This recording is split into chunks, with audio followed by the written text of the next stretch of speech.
Hello, everyone, and welcome to the 12:30 to 1:30 session of the 2022 Open Simulator Community Conference.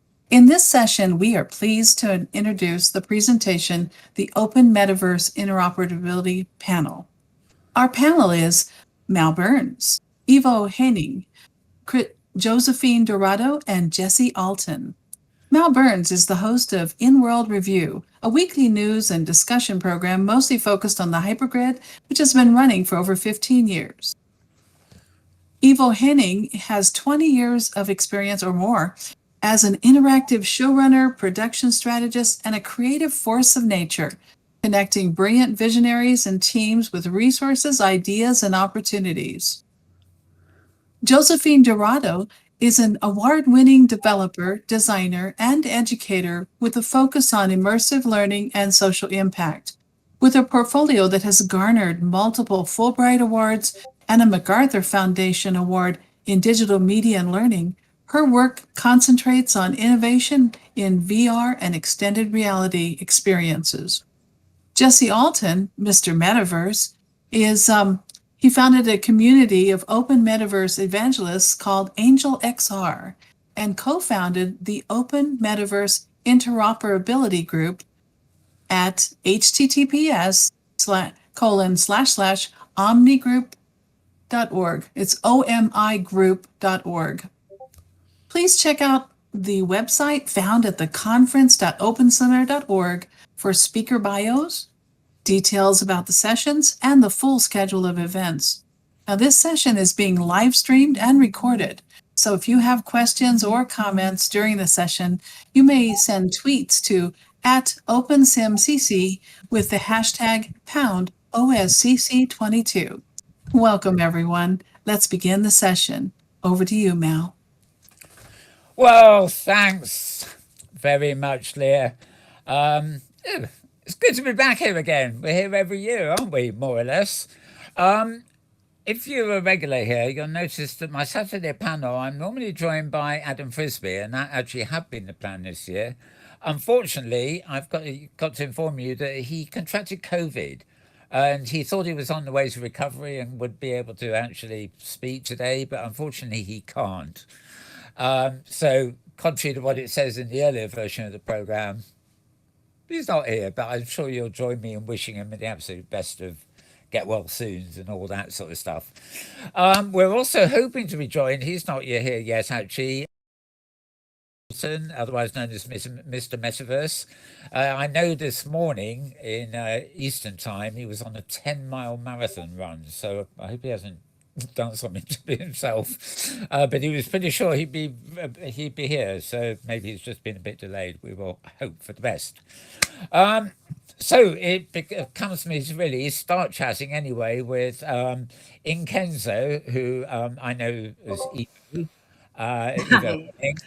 And well, actually, I know you most as Inkenzo from way back when, but way back in the day in Second Life, circa 2006, I think we met, Ma. Yeah, way back when, yeah, for sure.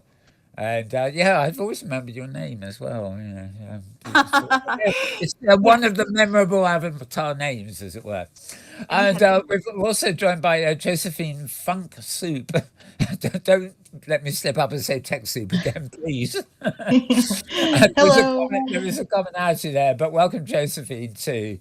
Thank you. And both of you guys, or girls, I should say, I don't know, are members of OMI, and as indeed am I. I just pop in once a week to keep an eye on what's going on and publicise what I can where I can, really. But in your separate ways, you're both part of OMI. Now, I'm going to leave it to you, I guess, as it were, to describe OMI a little bit.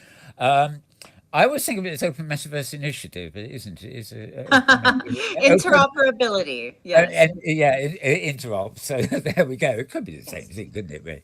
It is an initiative of sorts, but it is very much a focused initiative. Yeah, and of late we have made contact with firstly the Metaverse standards people who started up about 6 months ago, and more recently.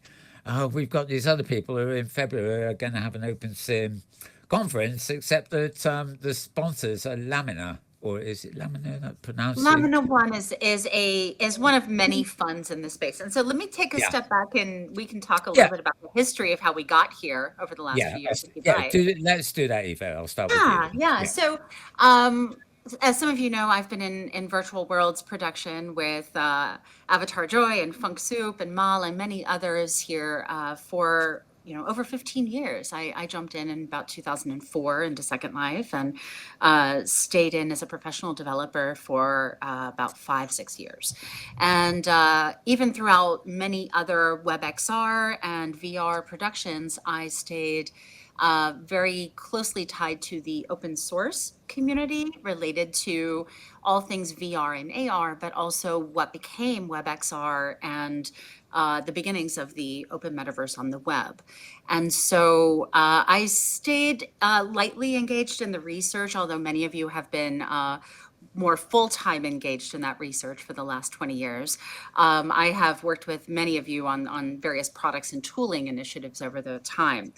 Mr. Metaverse, however, reached out to me pretty early on in the pandemic and let me know that he wanted to form this group that would be a W3C working group, community group to start, but that would work toward tooling, protocols, everything that leads into the standardization process, all the way up, but not necessarily focusing on standards, really focusing more on open research and development in a community of like-minded people who believe that we need an open metaverse in order to thrive together.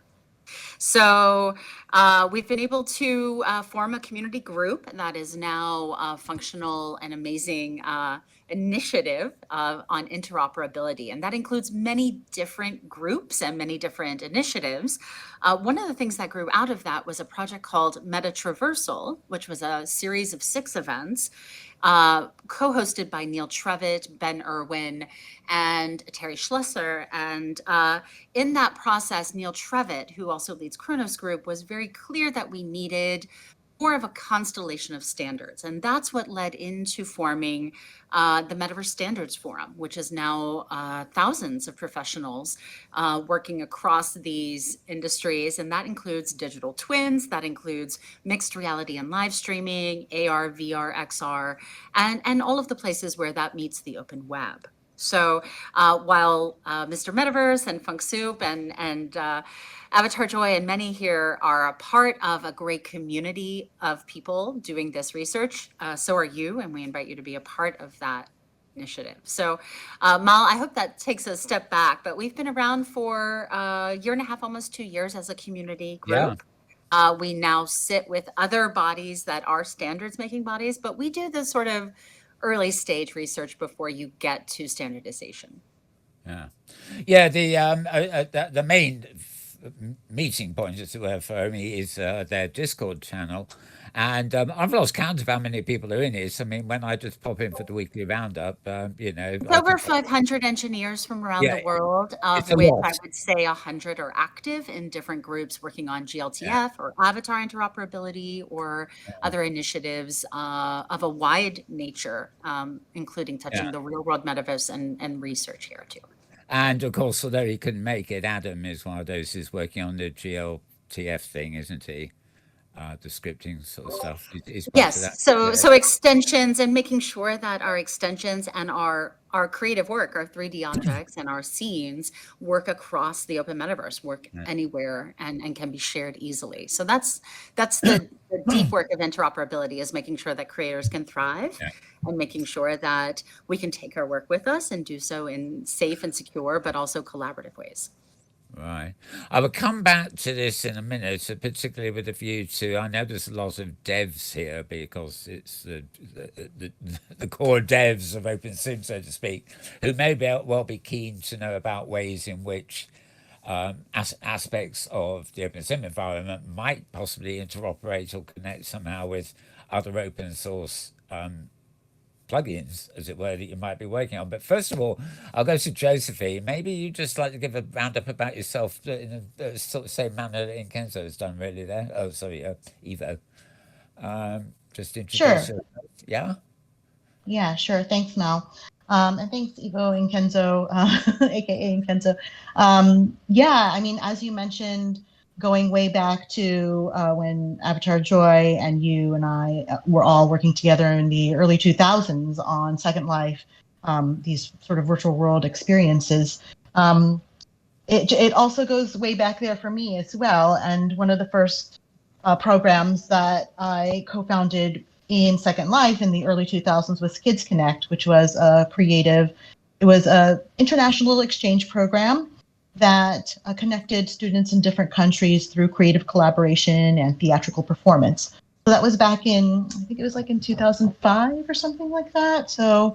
Um, so yeah, going back to that, and then fast forwarding, things just sort of developed and evolved, and some more recent experiences were that I was involved with the WHO, and they have a really cool augmented reality mass casualty simulation experience that they're working on. So I was working on that with them. I think it's a fantastic way to implement XRs in mass casualty scenarios, and then also am now working on an immersive XR immersive learning experience with different sorts of naval defense, and trying to scale out also to education and public health. But I think what sort of resonated for me with what Kenzo was saying about the Open Metaverse Interoperability Group is that the whole sort of idea of like the Open Metaverse being inclusive and being accessible and being for everyone. So it goes back to sort of like Tony Parisi's whole idea of the metaverse is for everyone, and not just in concept, right? In applicability too. When we were working on Kids Connect, Joyce and I, in fact, and friends also together, we often were working with kids and folks that were in sort of like internet challenged areas, and sort of always were trying to work towards an experience that was immersive and still inclusive. So that means, looking across what is available and not just, high-end headsets and things like that. So I'm quite bullish these days about WebXR, and that, the XR experience should be across device agnostic, right? So sure, it can work in headsets, but also it should work on the web, and also it should work on mobile, and I was really attracted to OMI because of the fact that the folks involved in that were also very concerned in a very thoughtful way about making the metaverse accessible across devices and across platforms. And I think it's really important too, because I guess you could also say an analogy is, in the early web days when HTML standards were still being written, there were folks in groups like this that were making sure that HTML was a standard that was interoperable. And otherwise, we'd have these walled gardens where, perhaps the Facebook and the AOL platforms and versions of HTML would be different. So if you can imagine like different walled, virtual worlds across the metaverse, that's something that we don't want. We want an open metaverse. So I think that this is the time now to really focus on that.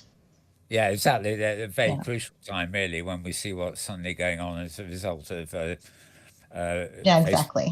proclamations about their vision for the metaverse. It's the in word. I don't think anybody understands what they're talking about out there, really, but it's the in thing, and it is the time to make sure that the terminology, let alone the practicality, isn't actually hijacked by big players who are operating walled gardens, quite frankly.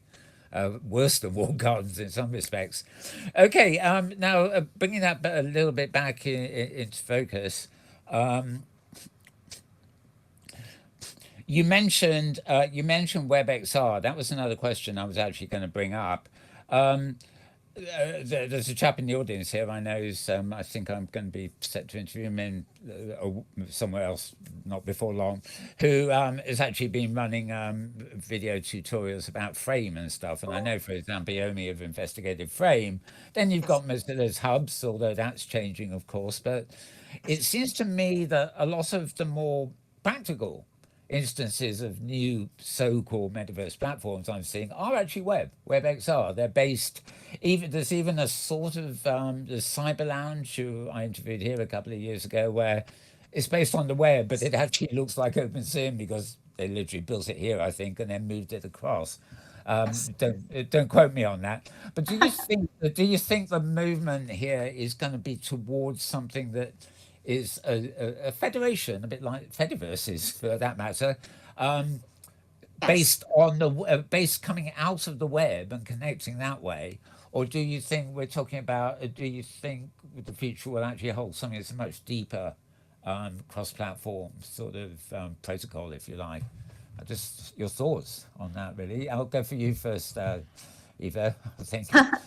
Well, these developments are uneven, but we are absolutely moving right now toward more of a Fediverse approach. If you look at how we use Discord today across worlds and Yeah, across the open web, most Metaverse platforms I'm talking to right now are looking at some form of web interoperability. Now, not all of them have full web interoperability or use WebXR, but many of them are thinking about or are thinking ahead to a place for that. Now, many of them won't be able to support the kind of portals that we've seen grow across some of these WebXR platforms over the last year. And that's the sort of research we've been doing in a more deep way. I do think we're going to get there in terms of the 3D web and being able to really move effectively into certain types of spaces. yeah, Now, that doesn't include private spaces. That is the public, right? And what yeah, is public and what is private are being redefined, completely redefined right now. So, as we figure out what are the contours of the 3D web, it is going to include some form of public commons that we can move between. And yes, absolutely, that's going to start as a sort of Fediverse or a multiverse approach. But does that where we end up? No, that's the beginning. yeah. How about I'll ask you, Josephine, in fact, things like Sure. assets and stuff like that. Here in OpenSim, Ferd, who was on the panel here before lunch, operates a system called Outworlds, and it's a sub thing of OpenSim. But the magic of it is, as I found out a few years ago, is that I can literally put an installation of OpenSim on my own computer, offline as it were, and then connect it, with the greater hypergrid. But it means that when I go traveling around collecting things or whatever, all the assets remain in the inventory of my world, which is on my own computer.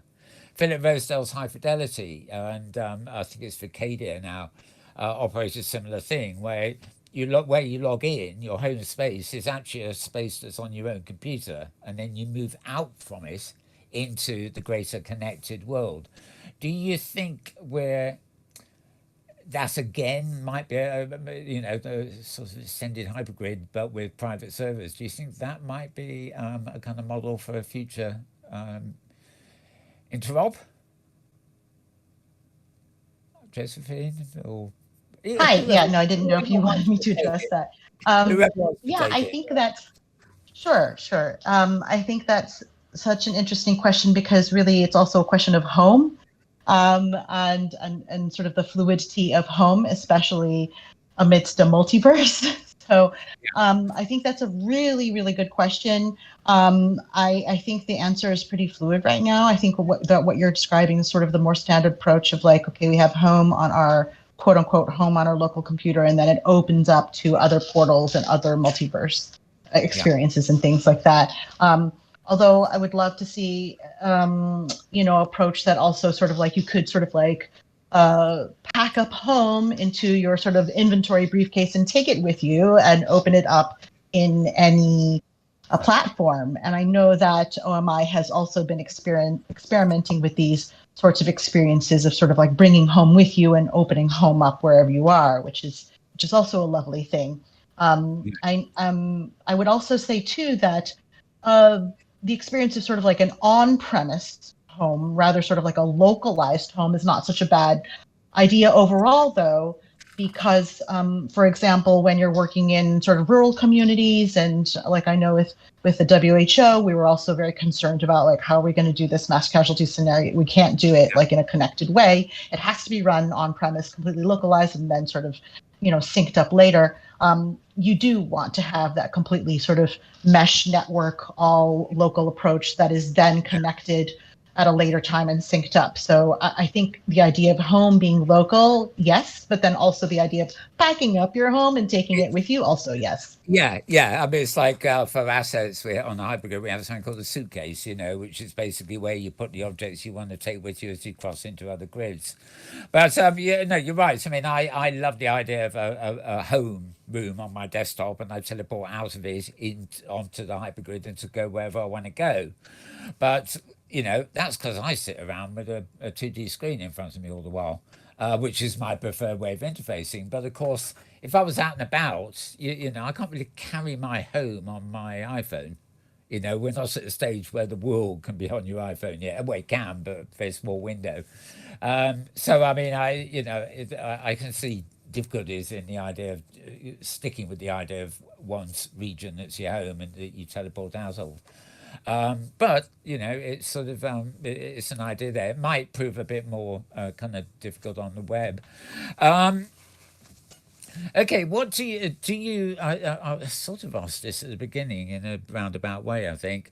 Um, do you can you see ways in which that something like the idea of a platform, be it like Second Life or Fortnite or any of these other things, if they were open, connecting with the idea of the web thing. There's a lady presenting here tomorrow, Nora Nuke, who, in a very simple way, has actually put virtual worlds that are based on the web, whether they're flip books or actual worlds you walk around in, onto prims in OpenSim. So literally, I can go to a region, I can walk up to this wall, which contains a screen of a virtual world, and I can walk into the wall, and the moment I touch the wall, I'm transported onto that website, which is a virtual world in itself.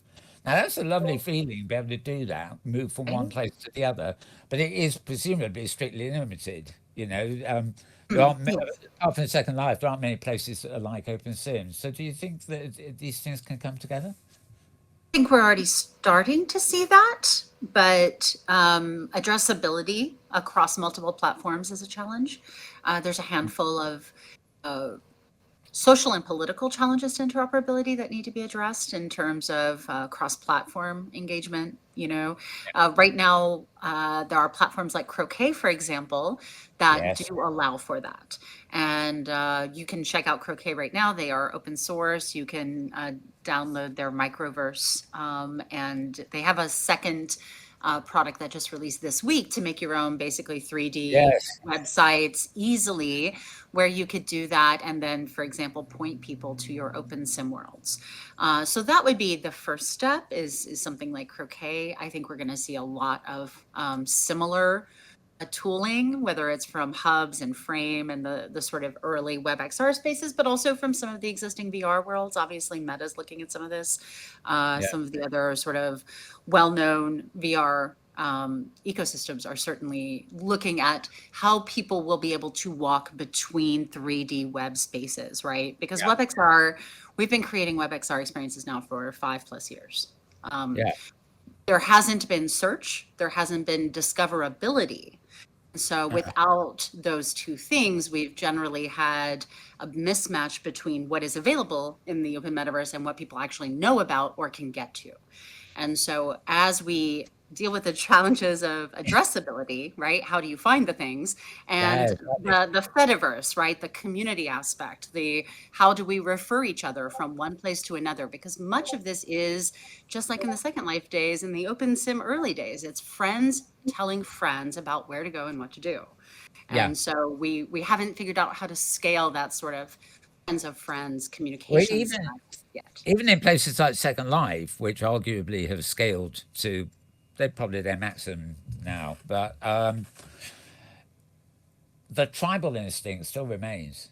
As you say, people spread it around friends, come join me and whatever. And actually, what tends to happen is that there'll be whole tribes. I mean, I remember my ex-partner Lake Martin, used to tell me about Talk City, I think it was, the Apple thing, which she was on. And then whole communities would move from there to like their.com, and then from there to Second Life, and then from there to OpenSim. And it was an extension of that friends thing. You know, the tribe is created, and then the tribe is moving to the most appropriate place. You know, every few years it maybe jumps to a new place that better suits it. Um, on the other hand, I don't know. Wouldn't the word of mouth thing sort of I mean, obviously it's totally invaluable, but wouldn't it kind of maybe, if it was all just down to that, would it inhibit the growth of something, or do you think an inhibited growth is actually a good thing? I.e., if it grows slowly, it's a bit more authentic than if somehow it launches in one foul swoop and everybody wants to be in there. Um, I'll go ahead and take that one now. Yeah. I think I think that's sort of a multi-layered. There's a multi-layered answer there. I know that, you know, when I met folks, friends, and colleagues in Second Life, we also migrated, you know, simultaneously to Twitter at the same time, and then some folks went to OpenSim, others play, you know. So there's definitely sort of like an early adopter mentality that, you know, that a lot of us sort of are trying out these very emergent platforms, and then once like the sort of like the early curve is there, then we're off and we're interested in the next big thing. What's the next new exciting thing? So I think that you know, these sort of like early adopter tribes, you know, that are often these immersive, you know, we're all in these immersive platforms, that sort of creates this early interest. And then as things grow, sort of like more mainstream consumers get involved in it, and then it starts really scaling out. So I definitely feel like this particular tribe, us, you know, here at OSCC, we're definitely sort of like on that early curve, you know.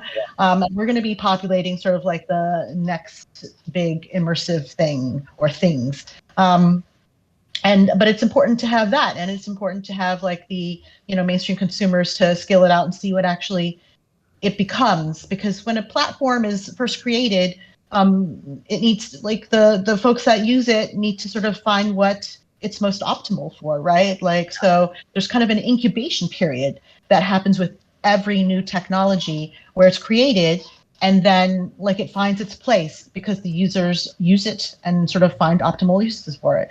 So I'm not sure if that actually answers your question. Well, we'd be here all day if you tried to answer the whole thing, but it's raising the issues in the back of our minds, should I say. Now, the other thing is, I know in your case, Josephine, you and in Joyce at the conference here are parts of the, I've got the standards, what are they called again? Metaverse Standards Forum. That's right. Now, I know. Right. Yeah. I know Omi has made connections there too, but I do know that you and Joyce are part of the subgroup that kind of is very much focused on that. Can you maybe tell us a little about them? As you know, we've talked about Omi. We'll come back to Omi, but maybe just give us a little brief on those. Yes. Also, I mean, Evo and Kenzo also very much involved with that as well. Yeah. And Jesse, who's not here right now. But sure, yeah. So the Metaverse Standards Forum was created after OMI was, but it's more of a formal structure to explore standards and interoperability, making interoperability more formalized. So they're not calling themselves a standards creating organization, but a lot of it is sort of like these working groups that are created towards the exploration of interoperability, making interoperability a priority. What's interesting about it is that the members are mostly companies. Like to join as a member, you have to be affiliated with a company, but you can be sort of a smaller company. There are some very large companies that are part of it too. Kronos has actually helped to get it off the ground and have created the infrastructure for it. So you're seeing a mix of sort of like large tech companies in it and also smaller independent. And the very crucial role that OMI has played is that a lot of folks in OMI are independent creators and, you know, freelancers, a lot of content creators that have been in immersive development for a very long time, back in the early, days of Second Life, in fact. And we want to make sure that those smaller independent creators have a voice, right? So the idea was that OMI gets involved in the Metaverse Standards Forum by going to meetings, documenting things, passing that information of what's happening in the Metaverse Standards Forum back to OMI members to make sure that those smaller independent creators have a voice and the voices don't get lost in the things that are being created with Metaverse Standards Forum, because in fact, we want to make sure that everything, again, stays open. Yeah, of course, we all want to interconnect. I mean, I think it's safe to say that the Standards Forum, because as you say, it's made up of some pretty big companies, great to have them involved. But I think that at the end of the day, you can't guarantee everything in there is going to be open source, but maybe the standards will be common. Whereas OMI, I'll let Kenzo answer this, really has been devoted from the start to the idea of an open metaverse, and I would say open source, really, or the code you've contributed, the audio emitters and things like that. This is all open source contribution, isn't it? Correct. It is extending what has been started as open source in the case of GLTF, or building new open source tooling as well. So there are existing open source standards, for example, with avatars using VRM, where some of our members are extending the ability of a VRM avatar to go across worlds and be rigged properly and do its animations properly, that sort of thing. So there's a wide variety of independent creator research that happens within OMI that isn't really supported elsewhere. And we do this, obviously it's all volunteer, it's open source, we're not funded. We do this because we believe that the space needs to be a level playing field. And places like Metaverse Standards Forum can become very sort of corporate heavy, and I want to encourage all of you to participate, because you do not have to be a part of a corporation. You do have to use an institutional email, but that can be a university, that can be a nonprofit as well. So I joined originally as part of a nonprofit called XR Guild, which I helped found during the pandemic as well. And many of you who are here can participate in groups like Metaverse Standards Forum if you care about the standardization process and pushing back with companies on those agreements. But we would love to have you at OMI, especially if you're interested in the early stage, the research and development that isn't well funded yet, the kinds of things that happen in hack together sessions when you get avatars walking between worlds. We do more of that sort of edgy and early stage research, and we welcome all of you to come and participate. We're in Discord, but we're also doing demos pretty much everywhere.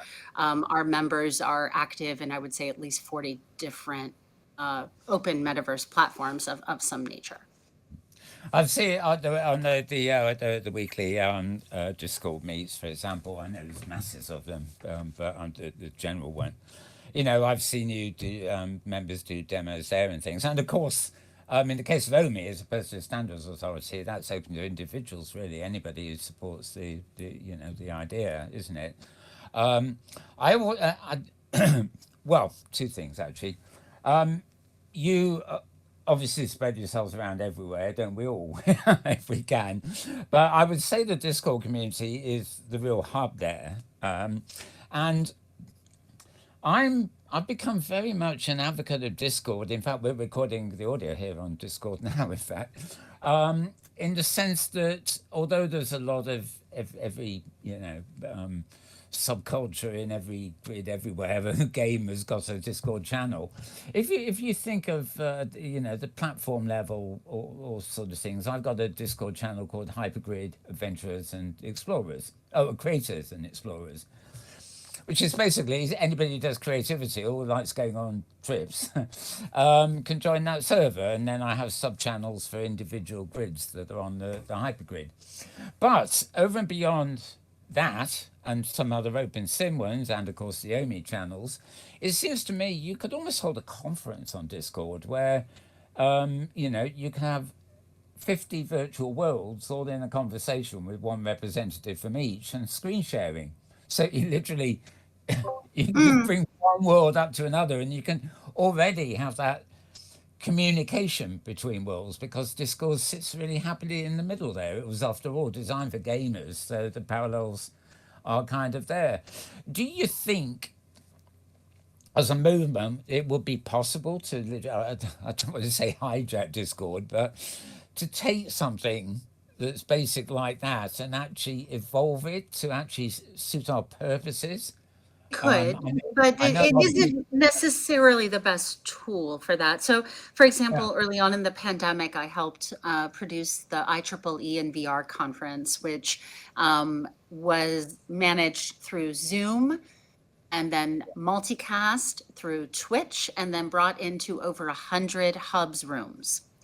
Right. And so if you're thinking about a conference with many different sessions happening concurrently and simultaneously across many virtual worlds platforms, Discord is an okay tool until you go to a country where it's not working.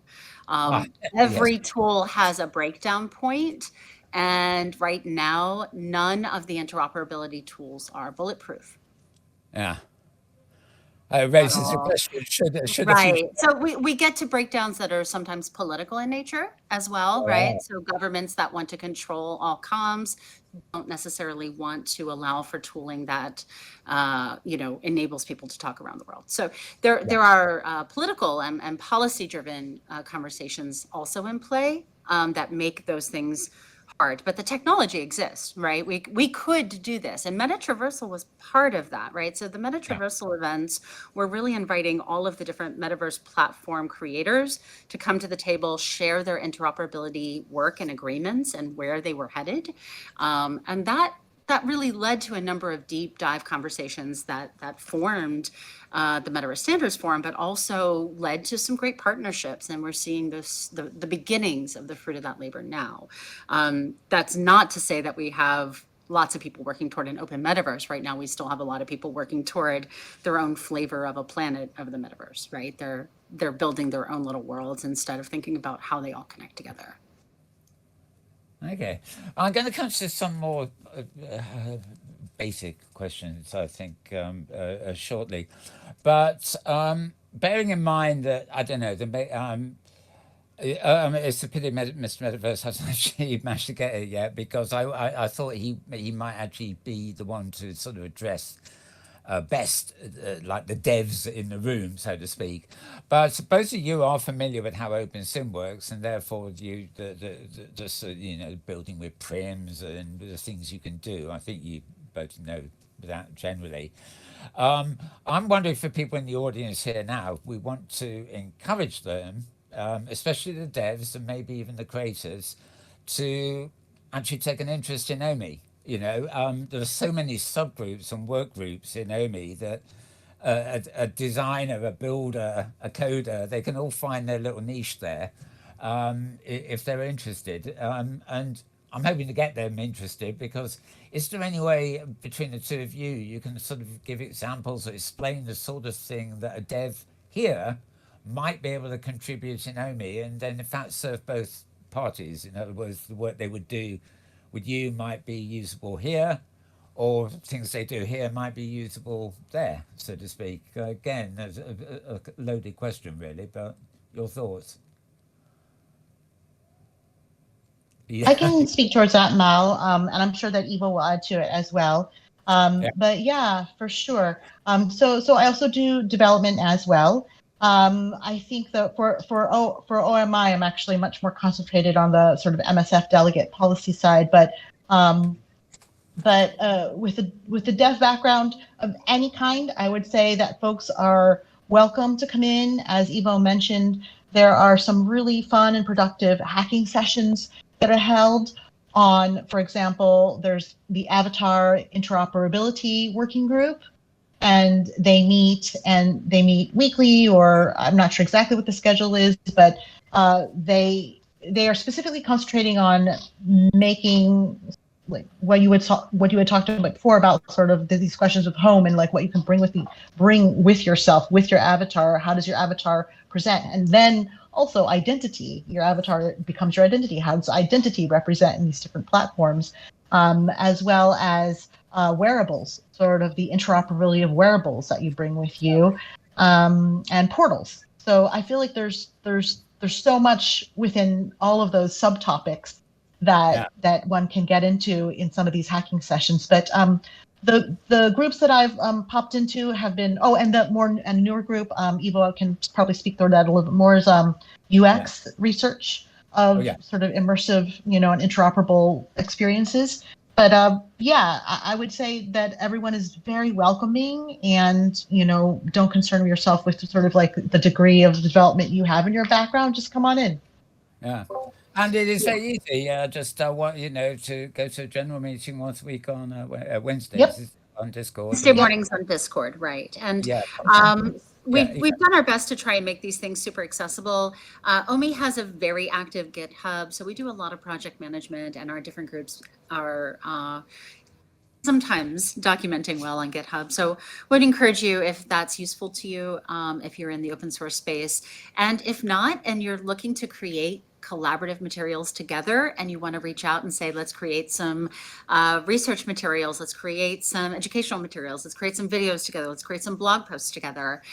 We are a fairly large group of community members who can do that with you.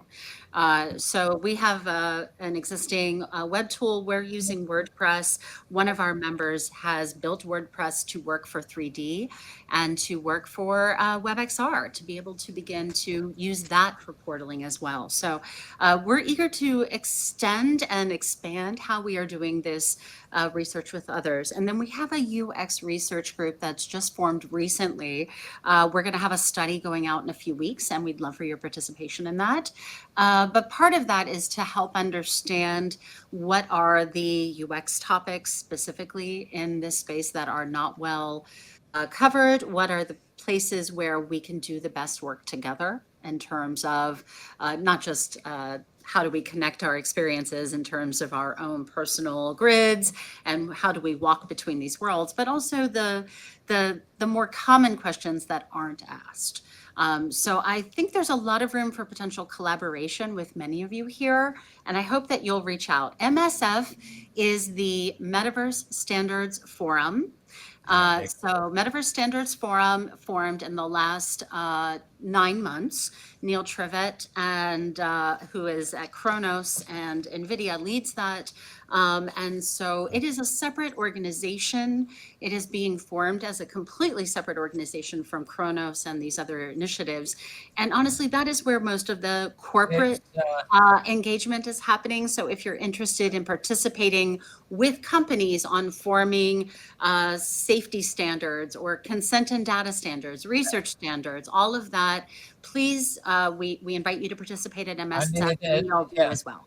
Neil Trevor himself has been appeared on video on the weekly things, at OMI, so, keen to be as close as possible. I'd also mention that in February, there's a kind of what they call an Open Metaverse conference coming up, which it's organized by Lamina, who are saying it's not a promotion for them. And OMI was invited to be a partner, but I think we're now just being a sort of casual collaborator. You've got Neil Stevenson there. We've got Tony Philip Linden is going to be there. What we didn't mention, of course, when we were resuming the early days was the VRML, but is a fund. Oh, right, never mind. Okay, I'm told we're down to our last 5-10 minutes or so. So I'm going to ask Leah in a minute if she's noticed any particular questions we should answer. But I will actually, I'll take the opportunity to use somebody else's question. It's a chap in the audience called Ran Hendricks. Welcome, Ran. He was in our YouTube channel earlier talking, he said, in everyone's opinion, what are the highlights and advances in virtual worlds in the year 2022? And what do you see are the key directions for the year 2023? And I thought, well, yeah, that's a great question. I can relay that question to some of my guests. So I'm going to relay that question to both of you. Outside OMI and over and beyond things, what have been the advances this year, and what do you think might be coming up? Silence. I didn't know, Evo, if you wanted to take that first. I can pop in. As far as advances go, I think sort of the connection from physical to digital and back I'm seeing a lot of really incredible advances. I'm working with a company right now that has digital twins that are connected to actual physical machines. So it's like sort of a real-time data exchange, and I think that is really, really exciting and has some pretty cool implications across the okay, I have to say also, even though I know there's been a lot of like AI hate, like all the advances with AI and ChatGPT with images, but with virtual worlds and like what's going on with stable diffusion and 3D. So, you know, the ability, for example, to take a couple of like 2D photos and extrapolate a 3D space from it in a matter of minutes. And then, of course, tweaking it so that the developers now may become more architects of things. And, You and know, Right. yeah, And they've those got are all the they've got an tools. AI that actually writes stuff now as well. So it's right, interesting. Correct. yeah, ChatGPT and GPT-3 and coming GPT-4. So there is certainly generative tooling that is already being used in some of these WebXR spaces. For example, I saw a demo in Hubs. There's a couple of the sort of integrations between the generative and the virtual worlds experience that are coming. So that's exciting. But also the more agreement-based stuff. For example, just getting portals working between platforms. That's a huge initiative, and we've seen many groups embracing different versions of that, both for events and for connecting spaces into something that feels more like a community or a neighborhood. So I'm excited for that, you know, being able to walk between our platforms and worlds and really, you know, go on field trips together across the open metaverse. Those things were hard to do a couple of years ago, and it's becoming a lot easier to do, not just here in the hypergrid, but Yeah. across all of the vast spaces of the open web. I'll just plug something and that. Well, it's actually here tomorrow too. But you know, even here, 2 hours after the OMI meeting every Wednesday, I'm back in here for what we call the Hypergrid Safari, where we spend 2 hours every week just jumping from you know, between 2 or 3 different grids. There's a meet at the clubhouse, and we all go on safari together. Yeah, I gather in the back channel that Mr. Metaverse has actually apologised. He's with family and couldn't make it here, even though he's probably back from his run. So that's a shame. But anyway, we're probably down to about 3 minutes now, actually. Yeah, and the Oh, questions and are that's great good, here. good timing. I'm just going to go to Leah. I think she's got a couple of questions, and I did notice that. Well, I'll go to Leah first. There was somebody in the audience who did a good one, and I can't find it. There's fantastic orgs for digital twins out there that we do work with. I am not working with the NAMData network that you mentioned there, replacing TCP/IP, but there are initiatives to replace how addresses are handled across the open web, and figuring out what that looks like to move to a 3D web address, so that addressability happens in 3D space instead of in 2D space is one of those initiatives. But there Okay. are many different versions of that. And Okay. thank you. That was an answer to the question by Tree Kyomun, who was asking about name data, network folks, and TCP/IP. That's the one I was looking for. Like, we found Yes, we had another comment related to that, and perhaps you've already answered it. He also asks, we need that personal grid concept to really have patient data in the healthcare model if it's going to work in here. And then there's another question by Lisa Laxton. I'll go ahead and give that to you, and then you can chat about it. The question is, are you aware of the Web3D HNM standard for and